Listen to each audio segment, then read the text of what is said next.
Itong pagbili ng sapatos ko ay hindi talaga planado. Nung nakaraan kasi ay pumunta kami ng Divisoria, kami dalawa ni Daddy Jerome. May nadaanan kasi kami ng sapatusan, kaya sabi niya ay kukuha kami ng isa. Sa una ay ayaw ko talaga, kaso ay ang isa ay pinipilit talaga ako. Tingnan nyo naman, siya pa ang nagpili.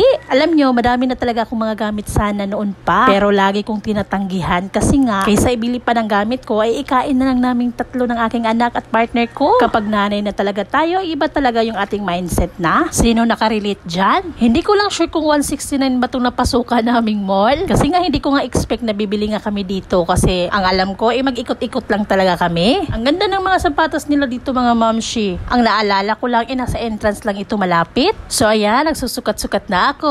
Ano ba yung tuhod na yan? Ang itim-itim naman. Sabi nga ng isa, dalawa daw ang kukunin ko. Sabi ko naman tag-isa kami, pero ayaw naman niya. Maganda sana itong puti mga mamshi, kaso napaka-clumsy ko ano. Baka madumihan agad. Ayan, super happy naman ni Mami Jing kasi nga may bagong sapatos na ako. Ay nako, minsanan lang talaga to mga mamshi. Sa isip ko baka Valentine's gift na to ni Labi. Naawa na nga ako dito kay kuya kasi lahat ng sapatos na 40 size ay kinuha na.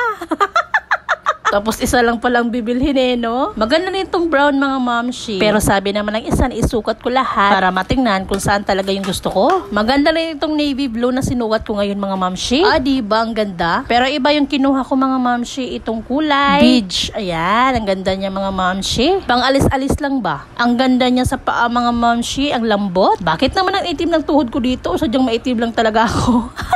So ayan, ito na nga ang final. So ito nga ang bite nga ni kuya kasi nga kinuha nga niya lahat. Umakyat-akyat pa yan sa bodega nila. So ayan, ito pala yung itsura ng kanilang store mga mamshi. Kaya bili na kayo ng sapatos dito, napaka-approachable nila. Bye!